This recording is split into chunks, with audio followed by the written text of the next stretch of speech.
जय हिंद साथियों, स्वागत है आपका आपके चैनल राइट वैल्यू में। इस सेशन में हम लोग मैथमेटिक्स पढ़ते हैं, जो कि एनसीईआरटी पैटर्न पे हम लोग 10th क्लास की मैथ पढ़ रहे थे, जो कि आपके अन्य एग्जाम के लिए काफ़ी महत्वपूर्ण होती है। तो इस चैप्टर में हम लोग दोस्तों जो है चैप्टर नंबर हमारा चालू हुआ है 12.1, या सबसे पहले हम कहें 12, ठीक है। तो इसमें हम लोग वृत्त के बारे में जानेंगे। तो वृत्त में सबसे क्या है कि सबसे पहले हम देखेंगे कि ये एक आपका वृत्त हो गया, ठीक है। इसका ये जो सेंटर पॉइंट है और जो वृत्त और आपका जो परिधि होता है, परिधि क्या कहलाता है, जो ये वाली बाउंड्री आपकी है ये आपकी क्या कहलाएगी, परिधि कहलाएगी। इसको क्या बोलेंगे हम, परिधि, ठीक है, परिधि। और ये आपकी क्या हो जाएगी, त्रिज्या। ये क्या हो जाएगी, त्रिज्या हो जाएगी। और यदि आपको जो है पूरी यहाँ से यहाँ तक कर दें तो ये इतनी आपकी R1 हो जाएगी, और ये यहाँ से भी ये आपकी R हो जाएगी। तो R प्लस R ये आपकी हो जाती है D। क्या हो जाएगी, D। कह लेंगे कि जो व्यास होता है वो त्रिज्या का कैसा होता है, दोगुना होता है, ठीक है। अब क्या होता है कि परिधि, परिधि और व्यास, परिधि और व्यास के अनुपात को जो है हम पाई कहते हैं।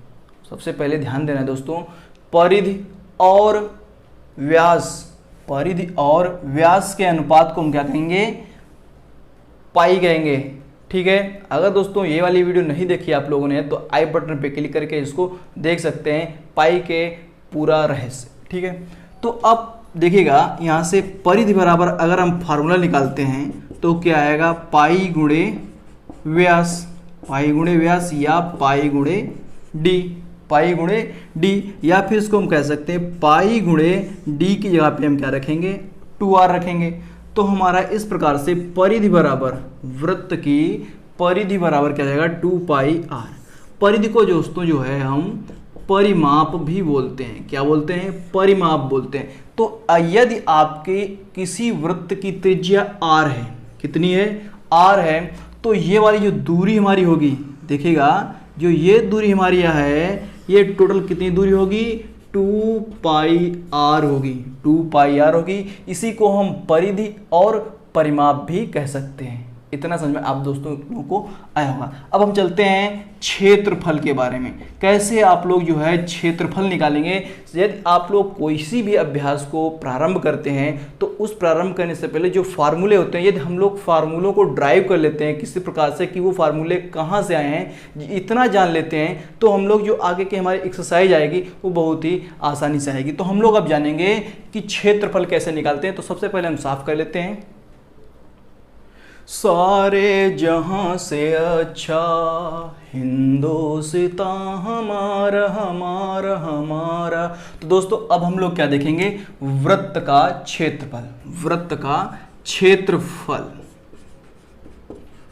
दोस्तों वृत्त का जो क्षेत्रफल है सभी लोग जानते हो कि क्या होता है, पाई r स्क्वायर। और इसकी जो यूनिट हमारी आएगी वो आएगी वर्ग इकाई, वर्ग इकाई आएगी, ठीक है। लेकिन अब हम क्या करेंगे, यहाँ पे इस पाई r स्क्वायर ये आया कैसे, पाई r स्क्वायर आया कैसे, हम लोग ये इस क्वेश्चन में जानेंगे। तो सबसे पहले हम एक क्या बना लेते हैं, सॉरी ये थोड़ा सही नहीं बना, इसको साफ करते हैं, हल्का सा गोल बना लेते हैं। नहीं बनता तो आप लोग उसको समझ लेंगे, ठीक है। तो ये मान लीजिएगा कि आपका एक वृत्त है, ठीक है, ये इसका सेंटर पॉइंट हो गया। अब इस वृत्त के हम कुछ त्रिज्य खंड कर लेते हैं, त्रिज्य खंड कर लेते हैं। इस प्रकार से हम आप त्रिज्य खंड इसके कर सकते हैं। मान लीजिएगा कि ये आपका O पॉइंट है, O पॉइंट है, ये पहला, दूसरा, तीसरा, चौथा, 5, 6, 7 और ये हो गए 8। ये आपने एक वृत्त के 8 त्रिज्य खंड कर लिए। कितने त्रिज्य खंड, 8, ठीक है। दोस्तों यदि वीडियो आप लोगों को अच्छा लग रहा है तो लाइक जरूर करें और इस वीडियो को ज़्यादा से ज़्यादा शेयर करें। अब क्या करना है दोस्तों, हमको वृत्त का क्षेत्रफल निकालना है। कैसे करेंगे, ध्यान से देखिएगा कि यदि इसको दोस्तों इस वाले त्रिज्य खंड को, एक वाले को इतना, ध्यान से देखिएगा इतना, अगर हम इतना इसको बाहर निकालें तो ये हल्का सा इस प्रकार से कुछ आएगा, इस प्रकार से आएगा ना, ठीक है। अगर अब हम दूसरा निकालें तो अब हम क्या करेंगे, ये हमारा हो गया 1, कितना हो गया 1 हो गया। अब दूसरे में क्या करेंगे हम, दूसरा अगर हम इस प्रकार से ऐसे बनाएंगे, ठीक है, तो वो हमारा ये स्पेस जो है वो खाली रह जाएगा। कैसा रहेगा, खाली रह जाएगा, तब हमारा कुछ बन नहीं पाएगा। तो हमको करना क्या है, ध्यान से देखिएगा, इस वाले को हम साफ करते हैं। करना क्या होगा कि अगला वाला क्या करेंगे, नीचे से इस हिसाब से रखना है। तो ये आपका कितना हो गया, 2 हो गया। अब 3 को इसी प्रकार से हल्का सा ऊपर आगे बढ़ाए और ये आगे हो गया, ये आपका 3 हो गया। इसी प्रकार से ये चौथा हो गया, ये आपका 5वां, और ये आपका 6ठा, ये हो गया 7वां, ये 5, 6, 7 और ये आपका 8 हो गया। ध्यान से देखिएगा इस प्रकार से, ठीक है।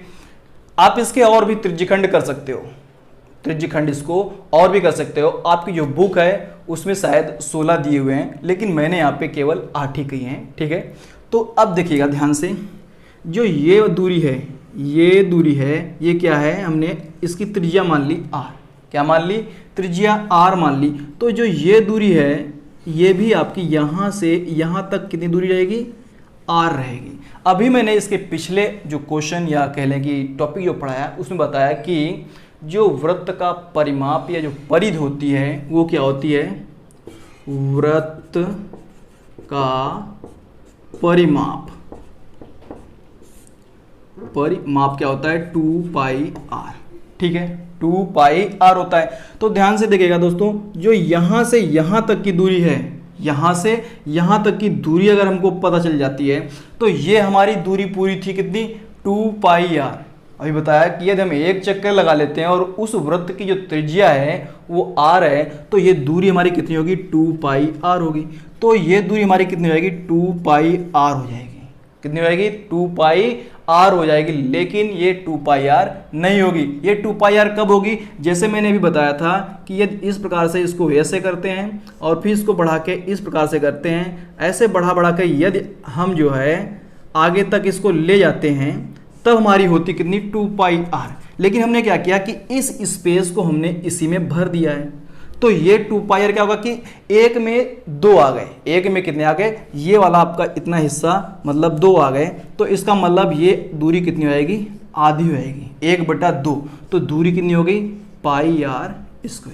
πr²। बहुत ध्यान से समझिएगा दोस्तों, क्वेश्चन तो हम लोग आगे बहुत ही आरामी से और चुटकियों में करेंगे, ठीक है। तो ये πr हो गई। अब ये जो आकृति आपको दिख रही है, ध्यान से देखिएगा, जो ये आकृति आपको दिख रही है, ये एक आकृति किसकी दिख रही है आप लोगों को, है ये एक आपको आयत दिख रहा है। क्या दिख रहा है, आयत।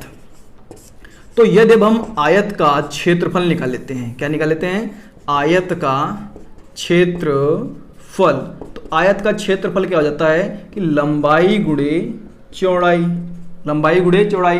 तो जो इस क्षेत्र का जो क्षेत्रफल आएगा, इस आकृति का जो क्षेत्रफल आएगा, वही क्षेत्रफल क्या हो जाएगा, इसका क्षेत्रफल हो जाएगा। तो लंबाई कितनी आपकी है, πr है, और चौड़ाई हमने कितनी अभी निकाली, r निकाली। तो कितना जाएगा, πr²। πr²। अतः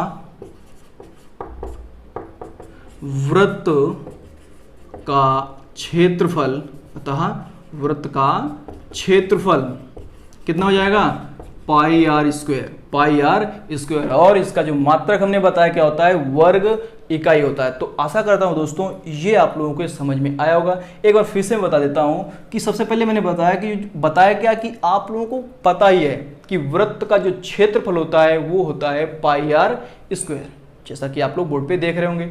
लेकिन हमको ये पता है, लेकिन हमको ये अब यहाँ पे पता करना है कि ये आया कैसे, आया कैसे। तो सबसे पहले क्या किया हमने कि एक वृत्त को लिया और उस वृत्त के हमने 8 त्रिज्यखंड कर लिए। कितने, 8 कर लिए, और उसको इस आकृति के अनुसार हमने फिट कर दिया। और ये आकृति बनती है आपकी है एक आयत की। तो आयत का क्षेत्रफल क्या होता है, लंबाई गुणे चौड़ाई, इसमें हमने मान रख दिया। इस प्रकार से हमारा πr² निकला।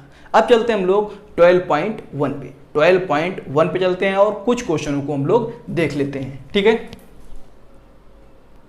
तो पहला क्वेश्चन ये रहा कि दो वृत्तों की त्रिज्याएं क्रमशः 19 सेंटीमीटर और 9 सेंटीमीटर दी हुई हैं। तो कह रहा है उस वृत्त की त्रिज्या ज्ञात कीजिएगा। दोनों वृत्तों का जो परिधि होगा उनका योग कर दें तो अगले वाले वृत्त की त्रिज्या के बराबर हो जाएगा। देखिएगा ध्यान से, तो दो वृत्त हैं, एक मान लीजिएगा ये 19 सेंटीमीटर है, इसकी त्रिज्या कितने सेंटीमीटर, 19 सेंटीमीटर है, ठीक है। और ये एक इससे थोड़ा छोटा होगा, ठीक है, ये वाला, तो ये आपकी 9 सेंटीमीटर है।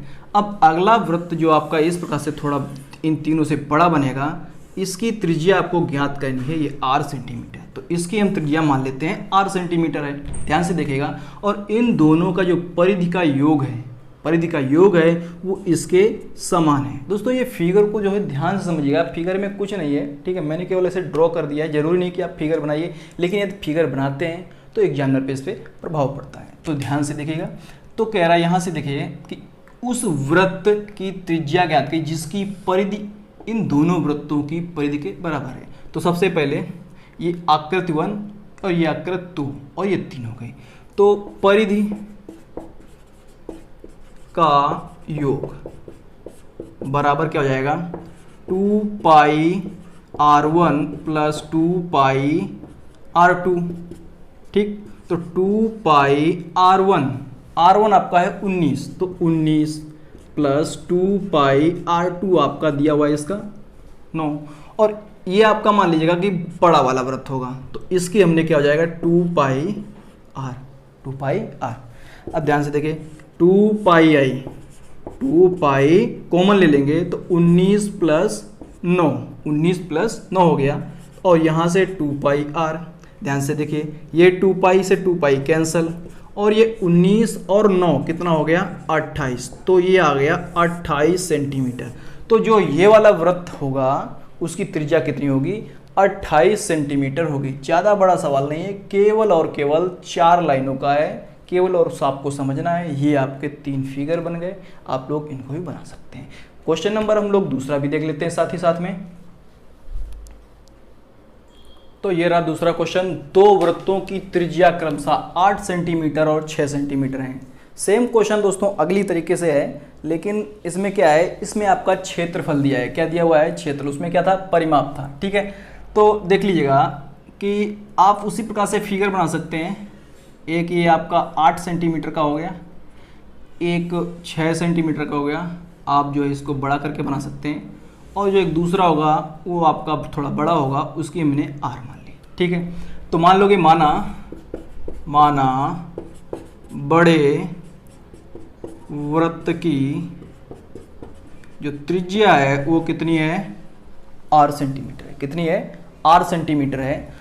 और तो इस प्रकार से आपको क्या हो जाएगा, मान लीजिएगा कि बड़े वाले जो त्रिज्या हो, बड़ा वाला क्षेत्र जो वृत्त होगा हमारा, उसका जो क्षेत्रफल होगा वो कैपिटल A हो जाएगा, और इस वाले का हम A1 मान लेते हैं और इस वाले का हम A2 मान लेते हैं, ठीक है। तो इसका हमारा पाई r स्क्वायर, छोटे वाले का हम पाई r1 का स्क्वायर और प्लस इसका पाई r2 का स्क्वायर। जानते हैं कि हमने अभी क्षेत्रफल वृत्त का जो होता है पाई r स्क्वायर होता है, तो इसका हमारा तो सेम रहेगा पाई r स्क्वायर।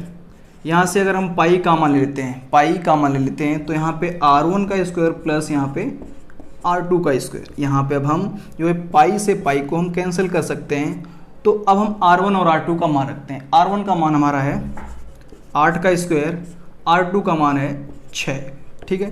तो ये आपका 64 और ये 36, आगे आपका आया 100, तो r स्क्वायर आपका निकल के आया 100। तो r अगर हम इधर से स्क्वायर को हटाएंगे तो इधर रूट जाएगा, तो कितना निकल के आया, 10 सेंटीमीटर निकल के आया। तो ये जो बड़ा वाला जो वृत्त आपका होगा उसका जो त्रिज्या निकल के आएगा वो 10 सेंटीमीटर निकल के आएगी। तो दोस्तों ये रहे आज के 2 क्वेश्चन। इसके अलावा हमने इस जो आपने चैप्टर चालू किया है इसका मैंने कुछ और भी सीखा। तो आशा करता हूँ कि वीडियो आप लोगों को पसंद आया होगा। यदि पसंद आया है तो लाइक करें और सब्सक्राइब करें हमारे चैनल को। जय हिंद, जय भारत, वंदे मातरम।